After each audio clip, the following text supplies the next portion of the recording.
Hello dear friends, आप सभी का वेलकम आपके अपने यूट्यूब चैनल तनु क्लासेस में। दोस्तों, आपको अब तक मालूम पड़ गया होगा कि आपका जो बिहार बोर्ड है वो इंटरमीडिएट एग्जामिनेशन के लिए 2022 के लिए दोस्तों हिंदी यानी कि सभी सब्जेक्ट का ऑफिशियल मॉडल पेपर जारी कर दिया। ठीक है, आज की इस वीडियो में दोस्तों हम लोग हिंदी 100 मार्क्स जो कि आईएससी और आईकॉम आईए के लिए नहीं है, ध्यान रखिएगा, आर्ट्स वाले बच्चे के लिए बिल्कुल भी नहीं है। ठीक है, तो जो साइंस के स्टूडेंट है उसी के लिए हिंदी 100 मार्क्स का 100 में से 100 ऑब्जेक्टिव को सॉल्व करेंगे। आपको एक चीज बता देते हैं जानकारी के लिए कि देखिए, मॉडल पेपर जो जारी किया जाता है वो सिर्फ इसलिए किया जाता है ताकि आपको एग्जाम का पैटर्न पता चले कि कितना क्वेश्चन पूछेगा, कितना सब्जेक्टिव, कितना ऑब्जेक्टिव पूछेगा, क्वेश्चन का लेवल कैसा रहेगा, क्या पैटर्न रहेगा, बस वो चीज पता करने के लिए एक मॉडल पेपर को जारी किया जाता है। सबसे पहले दोस्तों आपको क्या करना है, ये सभी क्वेश्चन को अपने से बना लेना है। खुद से बनाने के बाद फिर ये वीडियो को देखना है। ये वीडियो को तभी सभी क्वेश्चन को आपको एक एक करके मिलाना है। अगर आप पहले मिला चुके हैं तो फटाफट सभी क्वेश्चन का आंसर दीजिए। जैसे कि आप एग्जाम हॉल में बैठे हुए हैं और क्वेश्चन आउट हो चुका है, फटाफट सभी क्वेश्चन का आंसर दीजिए एक एक क्वेश्चन का। जो भी क्वेश्चन नहीं बने प्लीज उसको नोट करेंगे, प्लीज उसको बार बार रिवीजन करेंगे। और एक बात दोस्तों आपको बताते हैं, देखिए क्वेश्चन जो है मॉडल पेपर का ऐसा होता है कि लगभग 30 से 40%, जी हाँ 30 से 40% क्वेश्चन जो है हूबहू same to same model paper से पूछ दिया जाता है। इसलिए प्लीज आप लोग जो भी क्वेश्चन नहीं बने उसको अच्छे से, बहुत अच्छे से रिवीजन कीजिएगा। तो ये हिंदी का है, इसी तरीके से आपका फिजिक्स का ऑलरेडी अपलोड हो चुका है, फिर केमिस्ट्री का होगा, फिर बायोलॉजी का होगा, तो सभी वीडियो को आपको देख लेना। ठीक है, चलिए पहला क्वेश्चन की ओर चलते हैं। सबसे पहला क्वेश्चन ध्यान रखिएगा, ऑफिशियल मॉडल पेपर है ये बिहार बोर्ड का, बहुत ही इंपॉर्टेंट है। आपको ओएमआर शीट में 50 का ही आंसर देना है, लेकिन यहां पर आपको 100 क्वेश्चन को बनाना है, 100 में से बताना है कि आप टोटल कितना सॉल्व कर पाए। ठीक है, पहला क्वेश्चन आपके स्क्रीन पर है, नारी और नर। जब भी नारी और नर का बात आ जाए तो हम लोग जानते हैं कि नारी नर का मतलब क्या हो गया कि एक प्रकार का इसको समान दिखाने का बात हो रहा, मतलब कि नारी नर जो है वो एक समान है। ये हमेशा होता था अर्धनारीश्वर में। ठीक है, यहां पर क्वेश्चन पूछ रहा है कि नारी और नर एक ही द्रव्य की दो ढली प्रतिमाएं हैं, यानी कि एक ही बात है, सिर्फ नाम अलग अलग है। नारी नर दोनों एक ही चीज है, सिर्फ नाम अलग अलग है। ये किस पाठ की उक्ति है? तो बिल्कुल इसका जो करेक्ट आंसर होगा वो आपका हो जाएगा अर्धनारीश्वर, ऑप्शन डी। ठीक है, चल देखते हैं नेक्स्ट क्वेश्चन, क्वेश्चन नंबर 2, जी कृष्णमूर्ति की रचना कैसी है? जी कृष्णमूर्ति की रचना कैसी है? अर्थशास्त्र, तर्कशास्त्र, शिक्षा शास्त्र, चिकित्सा शास्त्र। इसका जो करेक्ट आंसर होगा बिल्कुल आपका हो जाएगा वो है शिक्षा शास्त्र। देखिए नेक्स्ट क्वेश्चन, फटाफट आंसर आप लोग कमेंट करते हुए चलेंगे। ठीक है, देखिए नेक्स्ट क्वेश्चन, जूठन क्या है? आत्मकथा है, आलोचना है, एकांकी है, कहानी है। इसका जो करेक्ट आंसर होगा बिल्कुल आपका हो जाएगा वो है आत्मकथा, यानी कि ऑप्शन ए आपका करेक्ट आंसर होगा क्वेश्चन नंबर 3 का। देखिए इस क्वेश्चन नंबर 4, ईद का चांद होना। ईद का चांद होना का मतलब क्या हो गया? ईद जो है वो तो तुरंत नहीं आता है, बहुत दिनों के बाद आता है। तो ईद का चांद होना मतलब बहुत दिनों के बाद दिखाई देना, इसलिए करेक्ट आंसर आपका ऑप्शन ए हो जाएगा, बहुत दिनों पर दिखना। जैसे कि कभी कभी आपके इंटेलिजेंट जो दोस्त होते हैं वो ईद का चांद हो जाता है, वो आपको दिखाई नहीं देगा। ठीक है, तो ईद का चांद होना का मुहावरे का अर्थ है बहुत दिनों का बाद दिखना। देखिए नेक्स्ट क्वेश्चन, क्वेश्चन नंबर 5, अंधे की लकड़ी, मुहावरे का अर्थ क्या है? आपको देखिए मुहावरे से ही समझ में आ रहा होगा अंधे की लकड़ी मतलब क्या है। इसका जो करेक्ट आंसर होगा बिल्कुल एकमात्र सहारा, यानी कि अंधे की जो एक अंधे की लकड़ी का मतलब क्या हो गया कि लकड़ी जो है एकमात्र सहारा है अंधे के लिए, और तो कोई चीज नहीं है। आदमी तो उसके साथ हमेशा घूमेगा नहीं, उसका भाई बहन तो उसके साथ हमेशा घूमेगा नहीं। ठीक है, तो एक लकड़ी ही है, एक डंडा ही है जो कि अंधे के लिए एकमात्र सहारा है, इसलिए अंधे की लकड़ी मतलब एकमात्र सहारा, ऑप्शन ए करेक्ट आंसर होगा। इसी तरीके से मुहावरे का आपको आंसर देना है, तभी आप आसानी से आंसर दे पाएंगे। ठीक है, देखिए नेक्स्ट क्वेश्चन, अधजल गगरी छलकत जाए, लोकोक्ति का अर्थ क्या है? अधजल गगरी छलकत जाए, फटाफट आंसर देंगे आप लोग, बहुत ही आसान है। बिल्कुल, आवश्यकता से अधिक प्रदर्शन करना, आवश्यकता से अधिक प्रदर्शन करना, करेक्ट आंसर आपका 6 का ऑप्शन ए हो जाएगा।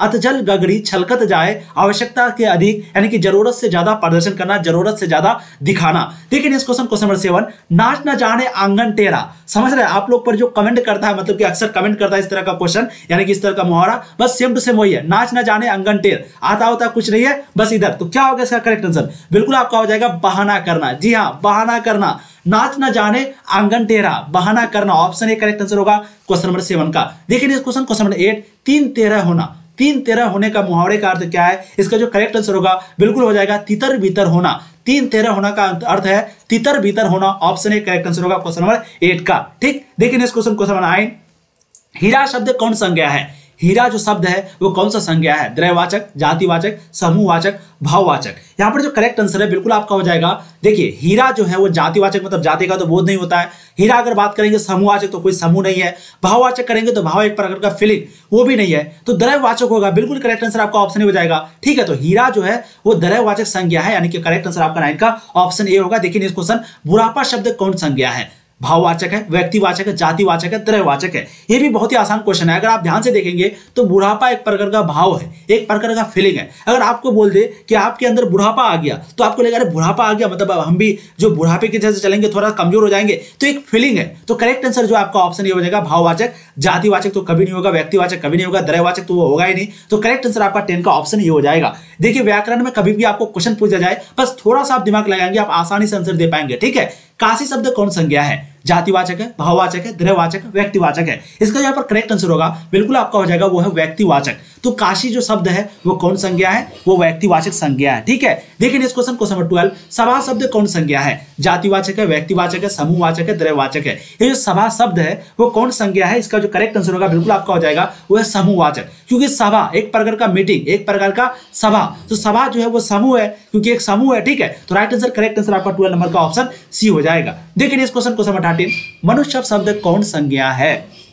व्यक्तिवाचक, समूहवाचक, जातिवाचक, भाववाचक। इसका जो यहाँ पर करेक्ट आंसर होगा बिल्कुल आपका हो जाएगा मनुष्य से एक जाति का बोध होता है, महिला से भी एक जाति का बोध होता है, गाय से एक जाति का बोध होता है। ठीक है, तो मनुष्य शब्द जो है वो कौन संज्ञा है? वो आपका जातिवाचक संज्ञा है। करेक्ट आंसर आपका ऑप्शन सी हो जाएगा। देखिए इस क्वेश्चन 14, सजावट शब्द कौन संज्ञा है? ये जो सजावट शब्द है वो कौन संज्ञा है? आप बताइए कि सजावट से आपके दिमाग में क्या आता है? अगर आप ध्यान से देखेंगे, बहुत बच्चे इसमें क्या बोलेंगे कि सर भाववाचक होगा, बहुत बोलेंगे जातिवाचक होगा। इसका जो करेक्ट आंसर है वो भाववाचक होगा। ठीक है, क्योंकि सजावट, अगर आपको बोल दे सजावट ये बहुत सुंदर है, तो इसका मतलब क्या? एक प्रकार का फीलिंग, एक प्रकार का आपको दिमाग बैठेगा सुंदर होगा, इस तरीके का होगा, ये होगा, वो होगा। ठीक है, तो सजावट जो शब्द है वो भाववाचक है, वो आपका जातिवाचक नहीं है। कोई भी जातिवाचक 14 का राइट आंसर आपका डी नहीं, ऑप्शन ए होगा, ध्यान रखिएगा। देखिए इस क्वेश्चन नंबर 15, शब्द का पर्यायवाची क्या होगा? निनाद, नाद, ध्वनि या फिर इनमें से सभी। तो 15 का जो करेक्ट आंसर होगा बिल्कुल आपका हो जाएगा वो है नाद, यानी कि ऑप्शन बी। तो शब्द का जो पर्यायवाची शब्द है वो नाद होता है। राइट आंसर करेक्ट आंसर आपका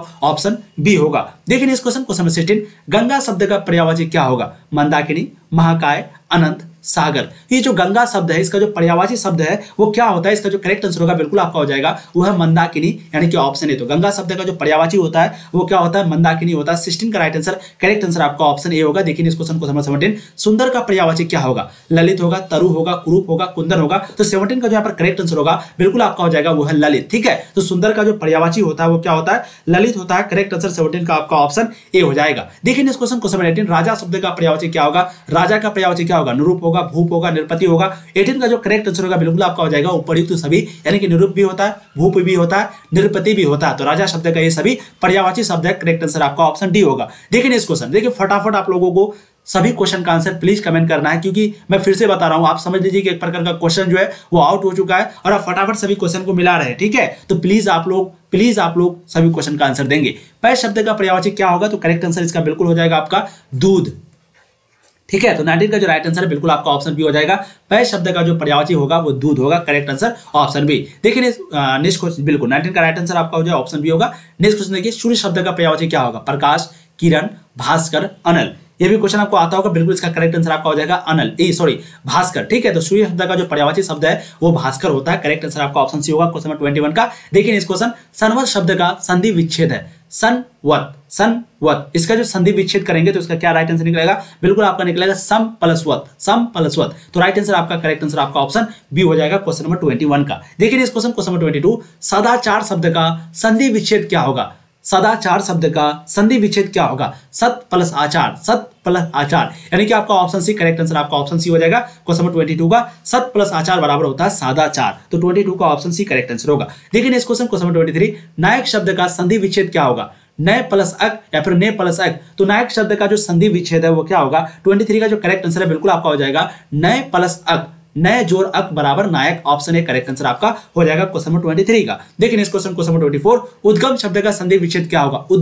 उद्गम, इसका जो संधि विच्छेद है क्या होगा? तो उत प्लस गम, उत जोड़ गम बराबर उद्गम। ऑप्शन बी करेक्ट आंसर आपका होगा क्वेश्चन नंबर 24 का। देखिए इस क्वेश्चन नंबर 25, परीक्षा शब्द का संधि विच्छेद क्या होगा? परीक्षा शब्द का जो संधि विच्छेद है वो क्या होगा? इसका जो यहाँ पर करेक्ट आंसर होगा बिल्कुल आपका हो जाएगा परिजोड़ इच्छा। आप इच्छा अनुसार परीक्षा दे रहे हैं, इसलिए आपका करेक्ट आंसर हो जाएगा परीक्षा। ठीक है, तो 25 का जो राइट आंसर है बिल्कुल आपका ऑप्शन डी हो जाएगा, परिजोड़ इच्छा बराबर परीक्षा।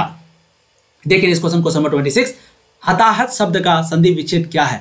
हताहत, इस शब्द का जो संधि विच्छेद है वो क्या होगा? इसका जो करेक्ट आंसर होगा बिल्कुल होगा आपका हत प्लस आहत। Option B. ठीक है, तो हत प्लस आहत जो है वो हो जाएगा हताहत। तो हताहत का जो संधि विच्छेद है वो आपका हत जोड़ आहत बराबर हो जाएगा हताहत। 26 नंबर का ऑप्शन आपका हो जाएगा बी। देखिए नेक्स्ट क्वेश्चन, सभा शब्द क्या है? स्त्रीलिंग है, पुल्लिंग है। सबसे पहले हम लोगों ने देखा कि भाई समूहवाचक है, सभा क्या है? समूहवाचक है, समूहवाचक संज्ञा है। अब आप पूछ रहा है कि ये पुल्लिंग है या स्त्रीलिंग है या फिर उभयलिंग है। तो 27 का जो राइट आंसर है, बिल्कुल करेक्ट आंसर आपका हो जाएगा मीटिंग चल रही है, सभा चल रही है, सभा चल रहा है नहीं। ऑप्शन बी करेक्ट आंसर आपका 27 का ऑप्शन बी हो जाएगा। देखिए नेक्स्ट क्वेश्चन, क्वेश्चन 28, आत्मा शब्द क्या है? स्त्रीलिंग है, उभयलिंग है, पुल्लिंग है। तो अगर आप ध्यान से देखेंगे तो बोलता है कि आत्मा क्या हो गया? आत्मा शब्द क्या है?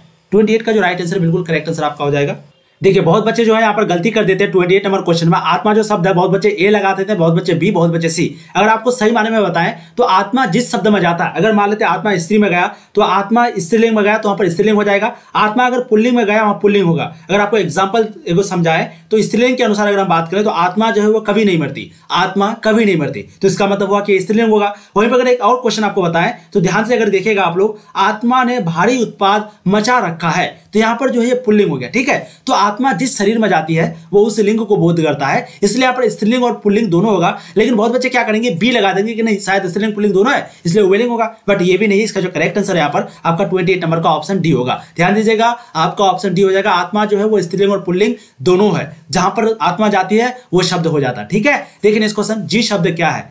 जी शब्द क्या है? एजी सुनो जी। 29 का जो करेक्ट आंसर है बिल्कुल आपका हो जाएगा पुल्लिंग। जी शब्द जो है वो पुल्लिंग है। 29 का राइट आंसर ऑप्शन ए होगा। देखिए इस क्वेश्चन को 30, आयु शब्द क्या है? पुल्लिंग है, स्त्रीलिंग है, उभयलिंग है, इनमें से कोई नहीं। तो 30 का जो करेक्ट आंसर होगा बिल्कुल आपका हो जाएगा वो है स्त्रीलिंग, यानी कि ऑप्शन बी। तो आयु शब्द जो है वो स्त्रीलिंग है। ठीक है, देखिए इस क्वेश्चन 31, परीक्षा शब्द क्या है? पुल्लिंग है, स्त्रीलिंग है, उभयलिंग है। तो 31 का जो यहाँ पर करेक्ट आंसर होगा बिल्कुल आपका हो जाएगा वो है परीक्षा, स्त्रीलिंग, परीक्षा चल रही है। ठीक है, तो परीक्षा का जो करेक्ट आंसर होगा बिल्कुल आपका ऑप्शन बी हो जाएगा क्वेश्चन 31 का। देखिए इस क्वेश्चन, महिमा शब्द क्या है? पुल्लिंग है, स्त्रीलिंग है, क्या है? 32 का जो करेक्ट आंसर होगा यहाँ पर बिल्कुल हो जाएगा वो है स्त्रीलिंग। ठीक है, तो महिमा जो शब्द है वो स्त्रीलिंग है। देखिए इस क्वेश्चन 33, उपवन शब्द में उपसर्ग क्या है? उपसर्ग, प्रत्यय। अक्सर इस तरह का क्वेश्चन आपको देखने को मिलेगा। तो उपसर्ग जो है वो पहले वाला हो जाता है और प्रत्यय जो है वो बाद वाला। अब उपवन शब्द में उपसर्ग क्या है? तो 33 का जो यहाँ पर करेक्ट आंसर होगा बिल्कुल दोस्तों आपका हो जाएगा उप। अब तो किसी हाल में नहीं होगा क्योंकि यहाँ ऊ है, अब ऊ भी नहीं होगा, आधा वर्ड ऊप, ये तो होगा ही नहीं। तो ये और ये में डाउट है, तो इसका जो करेक्ट आंसर है बिल्कुल आपका ऑप्शन ये होगा क्वेश्चन 33 का। देखिए प्रतिनिधि शब्द में उपसर्ग क्या है? प्रतिनिधि। ये धी तो किसी हालत में नहीं होगा क्योंकि यहाँ पर उपसर्ग पूछ रहा है। ठीक है, प्रतिनिधि ये तो किसी हालत में नहीं होगा। 34 को जहाँ पर करेक्ट आंसर होगा बिल्कुल आपका हो जाएगा वो है प्रति, यानी कि ऑप्शन ए। ठीक है, तो प्रतिनिधि शब्द में उपसर्ग जो है वो प्रति होगा। देखिए इस क्वेश्चन आपका हो जाएगा 35, सुकर्म शब्द में उपसर्ग क्या है? सुकर। तो सुकर्म शब्द में जो है उपसर्ग क्या है? तो 35 का जो पर करेक्ट आंसर होगा बिल्कुल आपका हो जाएगा सु। ठीक है, तो करेक्ट आंसर आपका ऑप्शन बी हो जाएगा क्वेश्चन नंबर 35 का। देखिए इस क्वेश्चन 36, आनंदित शब्द में प्रत्यय क्या है? आनंदित शब्द में प्रत्यय क्या है? दीत है, ईत है, दीत है, ईत है। तो आनंदित प्रत्यय मतलब बाद वाला। 36 का जो पर करेक्ट आंसर होगा बिल्कुल दोस्तों वो आपका हो जाएगा दीत। ठीक है, तो आनंदित में जो है, चलिए बिल्कुल यहाँ पर इसका करेक्ट आंसर आपका ऑप्शन सी होगा। ध्यान नहीं देना, कंफ्यूज बिल्कुल नहीं होना। देखिए इस क्वेश्चन, टिकाऊ शब्द में प्रत्यय है, टिकाऊ प्रत्यय, टिकाऊ। ठीक है, 37 का जो करेक्ट आंसर होगा बिल्कुल आपका हो जाएगा आउ, ऑप्शन बी क्वेश्चन में 37 का। देखिए इस क्वेश्चन 38, पढ़ाई शब्द में प्रत्यय है, पढ़ाई। ठीक है, करेक्ट आंसर 38 का बिल्कुल आपका ऑप्शन ए हो जाएगा। ठीक है, आई। ठीक है, तो पढ़ाई शब्द में जो प्रत्यय है वो आई है। इससे पहले मैंने आपको बताया 37 टिकाऊ तो आउ है। ध्यान दीजिएगा, टिकाऊ आउ, पढ़ाई आई। ठीक है, अब देखिए इस क्वेश्चन 39, आकाश शब्द का विलोम क्या होगा? आकाश शब्द का विलोम क्या होगा? 39 का जो यहाँ पर करेक्ट आंसर होगा बिल्कुल आपका हो जाएगा वो है पाताल।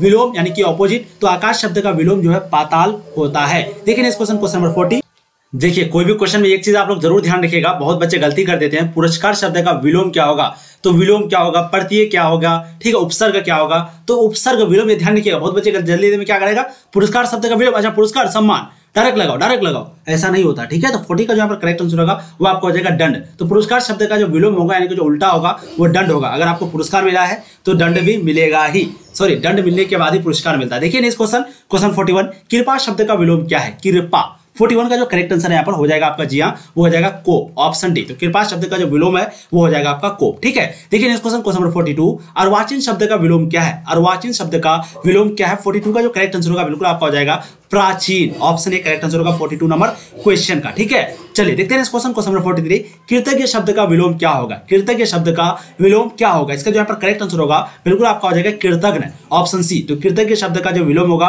वो कृतज्ञ होगा। राइट आंसर 43 का ऑप्शन सी हो जाएगा। देखिए इस क्वेश्चन नंबर 44। अस्थावर शब्द का विलोम क्या होगा? देर तक, जंगम, अस्थाई, टिकाऊ। 44 का जो यहाँ पर करेक्ट आंसर होगा बिल्कुल आपका हो जाएगा वो है जंगम। तो अस्थावर शब्द का जो विलोम होगा वो क्या हो जाएगा? जंगम हो जाएगा। करेक्ट आंसर आपका ऑप्शन बी हो जाएगा। देखिए इस क्वेश्चन नंबर 45। धनहीन शब्द कौन समास है? कर्मधारय, तत्पुरुष, द्वंद्व, बहुव्रीहि। 45 का जो पर करेक्ट आंसर होगा बिल्कुल आपका हो जाएगा वो है तत्पुरुष, ऑप्शन बी। तो धनहीन शब्द का जो समास है वो कौन समास है? वो तत्पुरुष समास है। 45 का करेक्ट आंसर आपका ऑप्शन बी होगा। ठीक है, देखिए इस क्वेश्चन नंबर 46।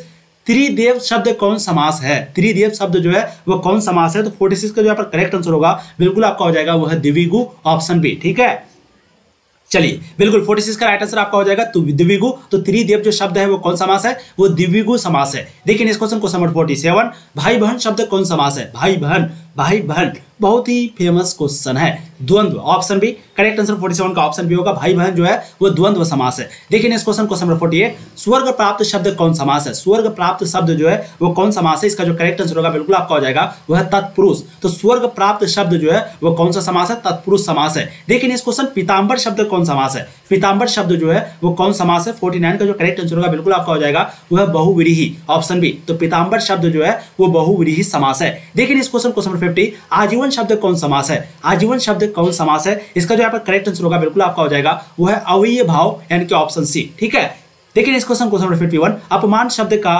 विशेषण क्या होगा? अपमान शब्द का विशेषण क्या होगा? 51 का जो करेक्ट आंसर होगा बिल्कुल आपका हो जाएगा अपमानित। 51 का राइट आंसर ऑप्शन बी हो जाएगा। अपमान शब्द का विशेषण जो है वो अपमानित होता है। देखिए इस क्वेश्चन नंबर 52। रोमांच शब्द का विशेषण क्या होगा? रोमांच शब्द का विशेषण क्या होगा? इसका जो करेक्ट आंसर होगा बिल्कुल आपका हो जाएगा वो है रोमांचित। तो रोमांच शब्द का जो विशेषण होता है वो रोमांचित होता है। करेक्ट आंसर आपका ऑप्शन ए होगा 52 नंबर क्वेश्चन का। देखिए इस क्वेश्चन नंबर 52। भूगोल शब्द का विशेषण क्या होगा? भूगोलकारी, भौगोलिक, भूगोलवादी, भूगोलिक। 53 का जो यहाँ पर करेक्ट आंसर होगा बिल्कुल आपका हो जाएगा वो है भौगोलिक। ठीक है, तो भूगोल शब्द का विशेषण क्या होगा?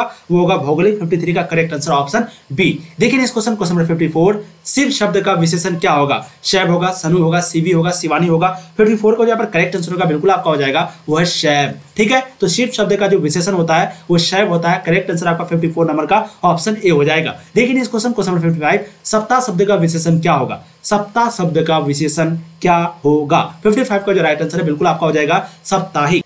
चलिए, तो सप्ताह शब्द का जो विशेषण है वो साप्ताहिक होगा। देखिए इस क्वेश्चन को संपादक शब्द का विशेषण क्या होगा? संपादक शब्द का विशेषण क्या होगा? इसका जो करेक्ट आंसर होगा बिल्कुल आपका हो जाएगा संपादकीय, ऑप्शन ए। ठीक है, देखिए इस क्वेश्चन आपका हो जाएगा 57। सर्वनाम के कितने भेद होते हैं? सर्वनाम के कितने भेद होते हैं? 3, 5, 6, 8। इंग्लिश के अनुसार बहुत बच्चे जल्दी में 8 लगा देगा। ठीक है, 57 का जो यहाँ पर करेक्ट आंसर होगा बिल्कुल आपका हो जाएगा 6। ठीक है, इंग्लिश ग्रामर अगर बात करेंगे प्रोनाउन का तो वहां पर 8 होता है, लेकिन यहाँ पर आपको हिंदी के अनुसार, हिंदी व्याकरण के अनुसार आपको 6 लगाना। 57 का करेक्ट आंसर ऑप्शन सी हो जाएगा। देखिए इस क्वेश्चन नंबर 58। वर्तमान काल के कितने भेद होते हैं? 5, 8, 3, 10। तो वर्तमान काल के कितने भेद होते हैं भाई? बिल्कुल 58 का जो करेक्ट आंसर है वो आपका 3 हो जाएगा, ऑप्शन सी। इंग्लिश मीडियम के अनुसार बात करेंगे तो प्रेजेंट कंटीन्यूअस टेंस का जो है टोटल 4 भेद होता है इंग्लिश मीडियम के अनुसार, इंग्लिश ग्रामर के अनुसार, लेकिन हिंदी व्याकरण के अनुसार वर्तमान काल का जो है 3 भेद होता है। 58 का राइट आंसर आपका ऑप्शन सी हो जाएगा। देखिए इस क्वेश्चन नंबर 59। प का उच्चारण स्थान क्या है? तालु, यानी कि प का जो आवाज है वो कहां से निकलती है? तालु से, ओष्ठ से, दंत से, कंठ से। 59 का जो करेक्ट आंसर होगा बिल्कुल आपका हो जाएगा वो है ओष्ठ से। ठीक है, तो प का जो उच्चारण है वो ओष्ठ से निकलता है, प ओष्ठ से। ठीक है, चलिए देखिए इस क्वेश्चन नंबर 60 आपका हो जाएगा। न का उच्चारण स्थान क्या है? मुर्दा है, तालु है, कंठ है, दंत है। 60 का जो पर करेक्ट आंसर होगा बिल्कुल आपका हो जाएगा वो है तालु। तो न का जो उच्चारण स्थान है वो क्या है? तालु होगा। ठीक है, देखिए इस question number 61। Art of conversation कहाँ के लोगों में सर्वाधिक प्रचलित है? भारत में, यूरोप है, अफ्रीका में, कनाडा में। 61 का जो करेक्ट आंसर होगा बिल्कुल आपका हो जाएगा वो है यूरोप में, यानी कि ऑप्शन बी। तो आर्ट ऑफ कन्वर्सेशन जो है वो कहाँ के लोगों में सबसे ज्यादा प्रचलित है? यूरोप के लोगों में। 61 का करेक्ट आंसर ऑप्शन बी होगा। देखिए इस क्वेश्चन नंबर 62। गांव का घर शीर्षक कविता के कवि कौन है? गांव का घर, ये जो शीर्षक है इसके जो कवि है वो कौन है? 62 का जो करेक्ट आंसर होगा बिल्कुल आपका हो जाएगा वो है ज्ञानेंद्रपति, ऑप्शन ए। ठीक है, तो गांव का घर शीर्षक कविता के कवि कौन है? ज्ञानेंद्रपति। देखिए इस क्वेश्चन नंबर 63। 100 अजान एक सुजान शीर्षक उपन्यास के लेखक कौन है? 100 अजान एक सुजान इस शीर्षक उपन्यास के जो लेखक है वो कौन है? इसका जो करेक्ट आंसर होगा बिल्कुल आपका हो जाएगा वो है बाल कृष्ण भट्ट। तो बाल कृष्ण भट्ट ने 100 अजान एक सुजान को लिखा था, लेखक है उसके, राइटर है उसके। देखिए इस क्वेश्चन नंबर 64, बोलने से मनुष्य के रूप का साक्षात्कार होता है, ये किसने कहा था? बोलने से मनुष्य के रूप का साक्षात्कार होता है, ये किसने कहा था? इसका जो करेक्ट आंसर होगा बिल्कुल आपका हो जाएगा वो है बेन जॉनसन, ऑप्शन ए। ठीक है, तो बोलने से मनुष्य के रूप का साक्षात्कार होता है, ये बेन जॉनसन ने कहा था। देखिए इस क्वेश्चन नंबर 65, बिश्नी कौन है? मानक की बहन, मानक की भाभी, मानक की चाची, मानक की माँ। 65 का जो करेक्ट आंसर होगा बिल्कुल आपका हो जाएगा वो है दोस्तों आपका मानक की चाची, यानी कि ऑप्शन सी। तो बिश्नी जो है वो मानक की चाची है। देखिए इस क्वेश्चन नंबर 66, लेखक शब्द का स्त्रीलिंग रूप क्या है? लेखनीय, लेखिका, रचयिता, लेखिका। 66 का जो यहाँ पर करेक्ट आंसर होगा बिल्कुल दोस्तों वो आपका हो जाएगा, जी हाँ, वो आपका क्या हो जाएगा? लेखिका, यानी कि ऑप्शन बी। तो लेखक शब्द का जो स्त्रीलिंग होता है, स्त्रीलिंग रूप होता है, वो क्या होता है? लेखिका होता है। 66 का जो करेक्ट आंसर है बिल्कुल आपका ऑप्शन, 1 सेकेंड, बिल्कुल 66 का राइट आंसर आपका लेखिका ही होगा। ठीक है, लेखक शब्द का स्त्रीलिंग लेखिका ही होता ना, हम दूसरा चीज सोच रहे थे, स्पेलिंग में सोच रहे थे, स्पेलिंग, क्योंकि लेखिका है या लेखिका है तो स्पेलिंग भी ध्यान दीजिएगा। ठीक है, चलिए, अभिनेता शब्द का स्त्रीलिंग क्या होगा? अभिनेत्री होगा। बिल्कुल 67 का आपका करेक्ट आंसर क्या होगा? बिल्कुल अभिनेत्री, ऑप्शन बी हो जाएगा। अभिनेता, एक्टर, एक्ट्रेस इंग्लिश में। देखिए इस क्वेश्चन नंबर 68, पृथ्वी को धारण करने वाला के लिए एक शब्द क्या है? पृथ्वी को धारण करने वाला के लिए एक शब्द क्या है? यानी कि ये जो पृथ्वी को धारण करने वाला है उसके लिए एक शब्द, यानी कि पूरे सेंटेंस को एक शब्द में कन्वर्ट करना है। इसका जो करेक्ट आंसर होगा बिल्कुल आपका हो जाएगा आकाशपिंड। आकाशपिंड का मतलब होता है अनेक शब्दों के लिए एक शब्द, यानी कि पृथ्वी को धारण करने वाला आकाशपिंड। मुर्ग जैसे नेत्रों वाले के लिए एक शब्द, मुर्ग जैसे नेत्रों वालों के लिए, वाली, नेत्रों वाले, क्या हो जाएगा इसका राइट आंसर? करेक्ट आंसर आपका हो जाएगा बिल्कुल हो जाएगा दोस्तों, वो आपका है मृगनयनी, ऑप्शन बी। ठीक है, देखिए इस क्वेश्चन नंबर 70, अज्ञेय का पूरा नाम क्या है? अज्ञेय का पूरा नाम क्या है? इसका जो करेक्ट आंसर होगा बिल्कुल आपका हो जाएगा वह सच्चिदानंद हीरानंद वात्सायन अज्ञेय। राइट आंसर, करेक्ट आंसर आपका 70 का ऑप्शन डी हो जाएगा। अज्ञेय का ये पूरा नाम है। देखिए इस क्वेश्चन नंबर 71, मुक्तिबोध का पूरा नाम क्या है? मुक्तिबोध का पूरा नाम क्या है? इसका जो करेक्ट आंसर होगा बिल्कुल आपका हो जाएगा गजानन माधव मुक्तिबोध, ऑप्शन बी। ठीक है, तो 71 का जो करेक्ट आंसर है बिल्कुल आपका हो जाएगा Gajanan Madhav Muktibodh, option B, question number 71 का। देखिए इस क्वेश्चन नंबर 72, जिसका जन्म बाद में हुआ हो वह क्या कहलाता है? जिसका जन्म बाद में हुआ हो वह क्या कहलाता है? 72 का जो करेक्ट आंसर होगा बिल्कुल आपका हो जाएगा वो है अनुज। तो जिसका जन्म बाद में हुआ हो वो कहलाता है अनुज। 72 का राइट आंसर ऑप्शन सी होगा। देखिए इस क्वेश्चन नंबर 73, निम्न में से युद्ध शब्द कौन है? प्रश्न है, स्वर्ग है, पुस्तक है, अंधेरा है। तो युद्ध शब्द जो है वो कौन है? 73 का जो करेक्ट आंसर है बिल्कुल आपका हो जाएगा, जी हाँ, ऑप्शन बी, स्वर्ग। ठीक है, तो सॉरी शुद्ध, यार 1 सेकंड, हम भी सोच रहे थे कि युद्ध वो स्वर्ग कैसे होगा? शुद्ध शब्द जो है वो स्वर्ग है। ठीक है, करेक्ट आंसर 73 का ऑप्शन बी आपका हो जाएगा। देखिए इस क्वेश्चन को 74, निम्न में से शुद्ध शब्द कौन है? शुद्ध शब्द कौन है? 74 का जो यहाँ पर करेक्ट आंसर होगा बिल्कुल आपका हो जाएगा वाल्मीकि, ऑप्शन बी। देखिए इस क्वेश्चन को 75, जिससे किसी बात के ना होने का बोध हो उसे क्या कहते हैं? जिससे किसी बात के ना होने का बोध हो उसे क्या कहते हैं? इसका जो करेक्ट आंसर होगा बिल्कुल आपका हो जाएगा निषेधवाचक, ऑप्शन ए। ठीक है, देखिए इस क्वेश्चन को 76, निम्न में शुद्ध शब्द कौन है? शुद्ध को हम युद्ध बार बार क्यों पढ़ रहे हैं? निम्न में शुद्ध शब्द कौन है? शुद्ध कौन है? 76 का जो करेक्ट आंसर होगा बिल्कुल आपका हो जाएगा वो है प्रधानाचार्य, ऑप्शन ए। ठीक है, ये जो शुद्ध शब्द है वो प्रधानाचार्य है। नेक्स्ट क्वेश्चन देखिए, निम्न में से शुद्ध शब्द कौन है? शुद्ध शब्द कौन है? सिर्फ शुद्ध के बारे में हो रहा ना। 77 का जो यहाँ पर करेक्ट आंसर होगा बिल्कुल आपका हो जाएगा वो है प्रियदर्शी, ऑप्शन डी। निम्न में से शुद्ध शब्द कौन है? विकल्प है। अच्छा, ये शुद्ध शब्द मतलब समझ रहे हैं आप? कहीं ऐसा तो नहीं शुद्ध शब्द मतलब सही शब्द कौन सा है? ठीक है, तो यहाँ पर अगर पर्सन बात है, पुस्तक बात है, ये स्वर्ग होगा। फिर अगर यहाँ पर बात करेंगे तो वाल्मीकि होगा। सही करेक्ट आंसर चुनना आपको। ठीक है, 74 का बी राइट आंसर बी हो जाएगा। यहाँ पर जो आपका निषेधवाचक हो जाएगा ऑप्शन ए 75 नंबर का। नेक्स्ट क्वेश्चन देखेंगे तो इसका प्रधानाचार्य, स्पेलिंग देख लीजिए आप लोग, अपने से भी आप लोग मिला सकते हैं, हो सकता है हमसे भी गलती हो। नेक्स्ट क्वेश्चन देखेंगे, यहाँ पर निम्न में से शुद्ध शब्द वो प्रियदर्शी हो जाएगा। ठीक है, 77 का करेक्ट आंसर आपका ऑप्शन डी हो जाएगा, प्रियदर्शी, दर्शी, क्योंकि तालिबसा होता है, यहाँ पर तालिबसा तो है लेकिन ये वाला ठीक है। नेक्स्ट क्वेश्चन देखिए 78, शुद्ध शब्द कौन है? विकल्प, यानी कि इसका इंग्लिश होता है ऑप्शन। तो 78 का जो यहाँ पर करेक्ट आंसर होगा बिल्कुल आपका विकल्प हो जाएगा, विकल्प यानी कि ऑप्शन। ठीक है, विकल्प। ठीक है, चलिए देखिए 79, किसी काम में दखल देना क्या कहलाता है? किसी का काम में मत दखल दो मतलब हस्तक्षेप मत करो, मतलब किसी काम में दखल देना मतलब हस्तक्षेप। इसका ऑपोजिट जो होता है वो होता है अहस्तक्षेप। ठीक है, 79 का जो यहाँ पर करेक्ट आंसर होगा बिल्कुल आपका हो जाएगा हस्तक्षेप। तो किसी काम में दखल देना मतलब हस्तक्षेप करना। नेक्स्ट क्वेश्चन देखिए 80 नंबर, जानने की इच्छा रखने वाला क्या कहलाता है? बिल्कुल बहुत ही आसान है, बचपन से पढ़ते आ रहे हैं, जिज्ञासु। चलिए, जानने की इच्छा रखने वाला को जिज्ञासु बोलते हैं। देखिए इस क्वेश्चन नंबर 81, वन में चरने वाला क्या कहलाता है? वन में चरने वाला क्या कहलाता है? इसका जो यहाँ पर करेक्ट आंसर होगा 81 नंबर का, बिल्कुल आपका हो जाएगा वंचर, ऑप्शन सी। तो वन में चरने वाला वंचर कहलाता है, 81 का राइट आंसर ऑप्शन सी होगा। देखिए इस क्वेश्चन नंबर 82, गुण दोष विवेचक क्या कहलाता है? गुण दोष विवेचक जो है वो क्या कहलाता है? 82 का जो करेक्ट आंसर यहाँ पर हो जाएगा, बिल्कुल आपका हो जाएगा वो है आलोचक। तो गुण दोष विवेचक क्या कहलाता है? आलोचक कहलाता है। देखिए इस क्वेश्चन नंबर 83, अज्ञेय का जन्म कब हुआ था? अज्ञेय का जो जन्म है वो कब हुआ था? 83 का जो यहाँ पर करेक्ट आंसर होगा, बिल्कुल आपका हो जाएगा 1911 ईस्वी में। तो अज्ञेय का जो जन्म है वो कब हुआ था? 1911 ईस्वी में हुआ था। 83 का राइट आंसर, करेक्ट आंसर आपका ऑप्शन ए हो जाएगा। देखिए इस क्वेश्चन नंबर 84, नामवर सिंह का जन्म कहाँ हुआ था? नामवर सिंह का जन्म कहाँ हुआ था? इसका जो 84 का जो करेक्ट आंसर होगा, बिल्कुल आपका हो जाएगा 1927 में, ऑप्शन ए। ठीक है, तो नामवर सिंह का जो जन्म है वो 1927 ईस्वी में हुआ था। 84 का राइट आंसर ऑप्शन ए हो जाएगा। देखिए इस क्वेश्चन हो जाएगा आपका कितना? 85, निम्न में से प्रेम के पीर के कवि कौन है? प्रेम के पीर, इसके जो कवि है वो कौन है? क्वेश्चन नंबर 85 है आपका। इसका जो करेक्ट आंसर होता है यहाँ पर, बिल्कुल हो जाएगा वो है जायसी, ऑप्शन सी। ठीक है, ये क्या है? प्रेम के पीर के कवि है। देखिए इस क्वेश्चन पोएट है जायसी। देखिए इस क्वेश्चन नंबर 86, निम्न में से कौन राष्ट्र कवि है? नागार्जुन, विद्यापति, दिनकर, बिहारी लाल। 86 का जो यहाँ पर करेक्ट आंसर होगा, बिल्कुल आपका हो जाएगा वो है दिनकर, ऑप्शन सी। तो ये जो क्या राष्ट्र कवि है कौन? दिनकर। नेक्स्ट क्वेश्चन देखिए, आचार्य रामचंद्र शुक्ल की नजर में बालकृष्ण भट्ट क्या थे? इसका जो यहाँ पर करेक्ट आंसर होगा, बिल्कुल आपका हो जाएगा विश्व शिक्षक, ऑप्शन सी। तो आचार्य रामचंद्र शुक्ल की नजर में बालकृष्ण भट्ट जो है वो विश्व शिक्षक थे, विश्व शिक्षक। 87 का करेक्ट आंसर ऑप्शन सी होगा। देखिए इस क्वेश्चन नंबर 88, निम्न में से लोकनायक शब्द किनके लिए प्रयोग किया जाता है? बहुत आसान है, जेपी यानी कि जयप्रकाश नारायण, ऑप्शन बी। तो लोकनायक शब्द जो है, लोकनायक जयप्रकाश नारायण यानी कि जयप्रकाश नारायण जिन्होंने संपूर्ण क्रांति का आह्वान किया था, उसी के लिए लोकनायक शब्द का प्रयोग होता है। देखिए इस क्वेश्चन नंबर 89, निम्न में से बरजराज कुंवर कौन है? निम्न में से बरजराज कुंवर जो है वो कौन है? इसका जो यहाँ पर करेक्ट आंसर होगा, बिल्कुल आपका हो जाएगा वो है बलराम, ऑप्शन बी। 89 का राइट आंसर ऑप्शन बी होगा। देखिए इस क्वेश्चन, सुरसागर के रचनाकार कौन है? सुरसागर के रचनाकार कौन है? खास करके रचनाकार के बारे में आपको जरूर देख लेना है, ठीक है, क्योंकि अक्सर इस तरह का 3-4 क्वेश्चन आपको पूछ दिया जाता है। 90 का जो यहाँ पर करेक्ट आंसर होगा, बिल्कुल आपका हो जाएगा सूरदास। ठीक है, तो सुरसागर के रचनाकार कौन है? वो है सूरदास। देखिए इस क्वेश्चन नंबर आपका 31, करबक में कौन बात पाई जाती है?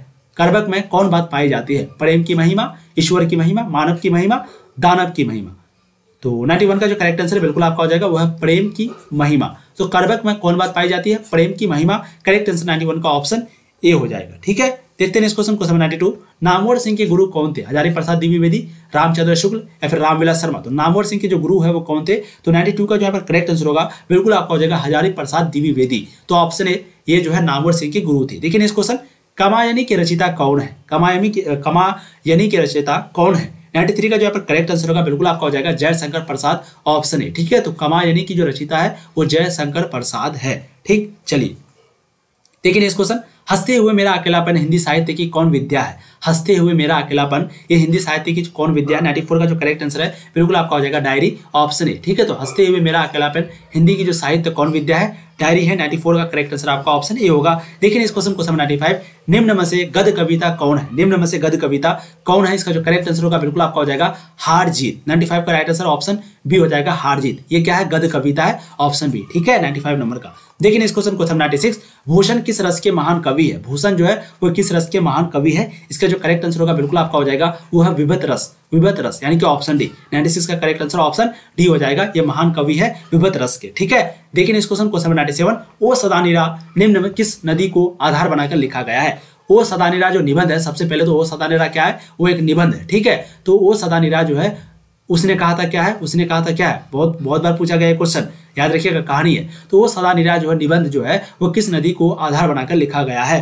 97 का जो यहाँ पर करेक्ट आंसर होगा, बिल्कुल आपका हो जाएगा गंडक नदी, ऑप्शन डी। ठीक है, चलिए देखते हैं इस क्वेश्चन आपका 97 का आपका ऑप्शन डी ही होगा। ठीक है, देखिए इस क्वेश्चन, जायसी किस कालखंड के कवि हैं? जायसी जो है वो किस कालखंड के कवि हैं? इसका जो करेक्ट आंसर होगा, बिल्कुल हो जाएगा वो है आधुनिक काल। तो जायसी जो है वो आधुनिक कालखंड के कवि हैं। ठीक है, देखिए इस क्वेश्चन 99, संत तुलसीदास कैसे कवि हैं? संत तुलसीदास जो है वो कैसे कवि हैं? इसका जो करेक्ट आंसर होगा 99 का, बिल्कुल आपका हो जाएगा वो है छायावादी, ऑप्शन डी। तो संत तुलसीदास जो है वो छायावादी कवि हैं। देखिए इस क्वेश्चन 100, किस कहानी का शीर्षक गैंगग्रीन था? गैंगग्रीन बहुत ही फेमस क्वेश्चन है भी। इसका जो करेक्ट आंसर होगा, बिल्कुल आपका हो जाएगा वो है रोज। ठीक है, तो किस कहानी का शीर्षक जो है गैंगग्रीन था? वो था रोज। तो दोस्तों इस वीडियो में हम लोगों ने टोटल 100 में से 100 ऑब्जेक्टिव को सॉल्व किया है। ठीक है, उम्मीद करते हैं आप लोग सभी बनाए होंगे। प्लीज आप लोग एक बार कमेंट कीजिए कि 100 में से आपने कितना सॉल्व किया। अगर आपका 100 में से 70 या 80 कर दिए तो इसका मतलब है कि आपकी तैयारी बहुत अच्छी है। जो 100 में 100 में 90 कर दिए